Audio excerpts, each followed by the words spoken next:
If it was a Northerner that was president, would you be talking this way? And I asked for a reason. I did talk this way when President Buhari was there. No. No. I have facts. Doctor, sir, I deal with facts. I have facts for you. And facts are very hard. In this particular interview, Rufai actually dealt with this man with facts and figures, bringing out reasons and the things that happened in the past. The reality of the whole matter is this: the northern elders, the Fulanis, the Arewa people, they are not actually happy with Tinubu. Of a recent, a publication came up over the social media that the Vice President Shetima is complaining that Tinubu's son Sheyi has taken his position, that he doesn't know his work anymore, that he's more or less like a ceremonial vice president. And when you look into the whole matter, it seems that there is an atom of truth on that particular publication that came up on social media. And right now you see that the things that Tinubu is doing, his leaderships and his decisions, he doesn't care about what anybody thinks about. It seems that there is no atom of loyalty to the northern people, and this is what is triggering some northern politicians to begin to form another party like Erufai. Just pay attention and follow up this interview. In 2019, please let me have them. In 2019, the ACF, Arewa Consultative Forum, declined support for only Buhari, but they said they will support other northern candidates vying for presidency. Yes. So that's why I asked. Now that's the ACF. If it was wait a minute. If it was a northerner that was as president, ACF, would you be talking this way? Wait a minute. Yes, sir. Wait a minute. If you want the ACF's position, then you should get the spokesman of the ACF to answer that question. I, as Usman Bugaji, has not made that statement, and I don't believe, and I've made it very clear, that while inclusion is important, I do not insist that a president must come from a particular part of the country, beyond the fact that we should make sure that we prioritize competence, we prioritize character, we prioritize the courage to do that. I think so. Like I asked you the first question, sir. I asked you the first question. If it was a northerner that was president, would you be saying all of this? Because see, you can talk about competence. We all talk about competence. And when you look for competence, there are people in every region in this country that are competent enough to be president, from the north to the south. So it's not a want of, I said. No, hang on a minute. It's not part of this country. It's not a want of competence, but there's also an unwritten rule that says you scratch my back, I scratch your back. The north does XYZ term, the south does XYZ term. I don't believe in that, Rufai. So I'm asking you. I don't believe in scratching backs. If it was a northerner that was president, would you still talk this way? I believe in development too. I'm on your side on development. But if it was a northerner that was president, would you still talk this way? But Rufai, yes, sir. I don't know if you have really followed what I've been saying. During the time of Buhari, I was at the forefront in criticizing the way he was ruling. And in 2019, I didn't support him. In 2023, I didn't even support APC. I made it very clear. So the point I'm making is that, yes, there are people who say the kind of things you are saying, but I'm not one of them. I have my own view. I have my own understanding. I'm a northerner. And I care for the North. And I feel every part of this country should be developed. Otherwise, we cannot have peace. In fact, you have to go global. And you know this very well, that a lot of global institutions are trying to reduce inequality around the world, the climate change, because whatever happens to one part of the world is going to affect the other part of the world. The globe has become a village. So the point I'm making is, let us not continue with this conversation of North and South. Let us change the conversation and start a new conversation about how do we get competent people with character and courage to run this country. Real quickly, before I leave, is it that you will now support an Atiku Abubakar? Do you believe he can get the job done with all these traits and characteristics? Because I know you have closeness to Atiku Abubakar. In 2023, I supported Atiku Abubakar because of all the candidates that came out. He was the one that I thought was going to do it. So you're an Atiku man. Is it safe to say you're an Atiku man? That's my own choice. And everybody has his own choice. Because Atiku will probably run in this election against Tinubu. Wait a minute. You're pushing your man. Wait a minute. Yes, sir. Rufai. Yes, sir. Rufai, listen to me. I'm not an Atiku man. I'm not anybody's man. When I was in ACN, Atiku left and I remained. If I was his man, I would have left with him. All right. So I'm my own person. Okay. And I don't believe in anybody's man. I believe that people should have the courage of their own conviction. And therefore, I'm not going to be anybody's man. But if Atiku runs again, would you support him, sir? I will support him. It doesn't matter who he is. If Atiku runs again, say it again. If Atiku runs again in 2027, would you support Atiku Abubakar? No. In fact, what I have been saying, if you have been listening, is that this idea of supporting one candidate with whatever combination of balancing of the ticket to go into the villa, to lock the gates, and then the wife will become the Queen Elizabeth of the First, and the children will become some prince and princess of Saudi monarch and start behaving the way. This is outdated. We must not allow this country to fall into the hands of this kind of people. I would rather, and I'm not talking about Atiku here, I'm talking about all of them.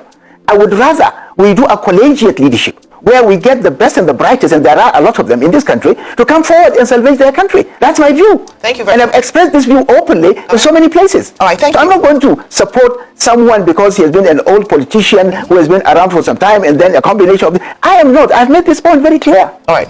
Saying now that this idea of one good turn deserves another. The South will do 8 years, the North will do 8 years, is already off the table. Because that was the general refrain that the South will be allowed to finish their term. So does the North want to vie for presidency in 2027 and break the reading? Is there anything we ought to know as regards that, sir?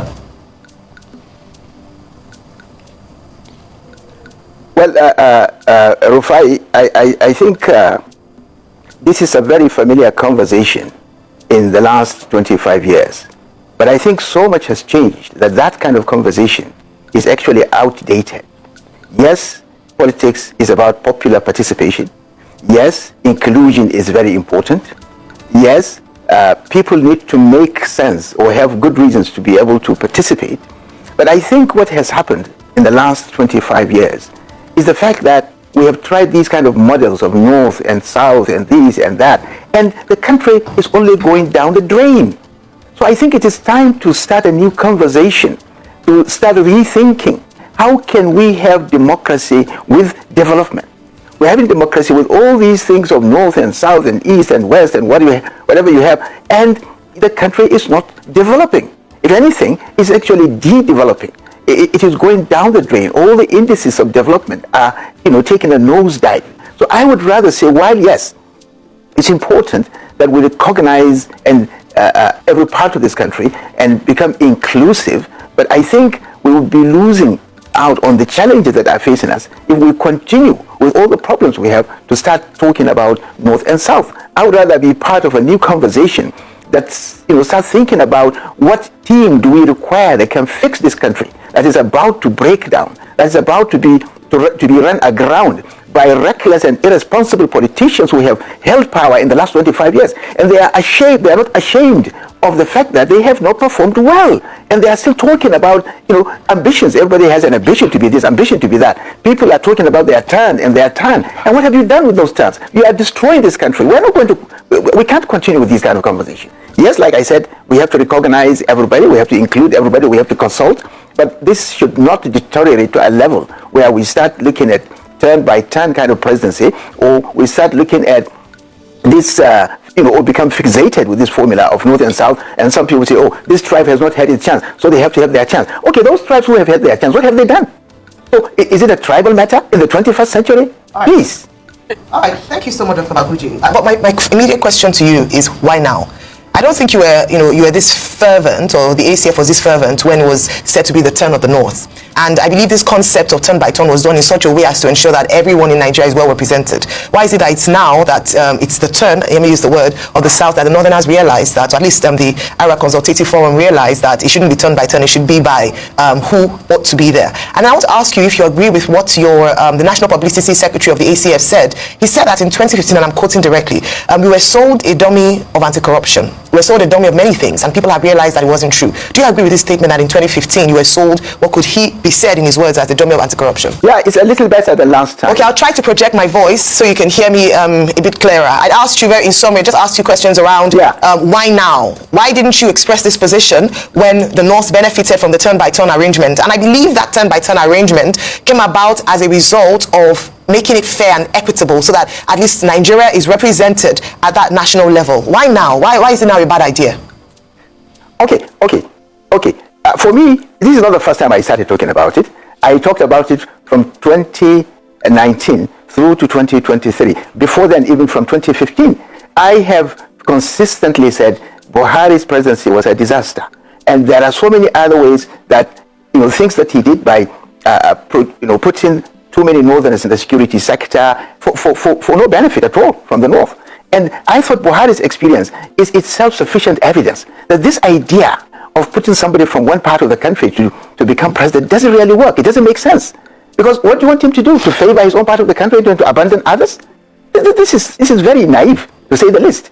So the point I'm making is that you can achieve inclusion and not at the expense of development. One way to do it, for example, there is no part of the country that has any monopoly of competence. There are competent Nigerians among the southwest, among the southeast, among the south-south, northeast, northwest, north-central. Why don't you pick those competent Nigerians from the different parts of the country to fix and run your country? Why do you go for people who are barely educated, people who are crooks, people who clearly have no idea of where to take this country, who cannot engage the world, who don't even understand? All they know is primitive consumption and primitive accumulation and very perverse tastes and consumptions and just simply running the country down. So if this is why I said inclusion is a very, very critical aspect of governance, and you can achieve that and still achieve development by bringing more competent people. There are technocrats who can fix the energy sector, who can fix the transportation sector, who can improve all the infrastructure. The few that have come into government have been elbowed out. Some of them have been chased out of government because corruption will not accept the kind of thing that they want to do. And I feel very sad. I mean, we and quite a number of Nigerians, and by the way, across the board, not just the north, the east, the west, we stood up to the military during the time of Abacha. We fought for democracy. But this is not the kind of democracy we want to see.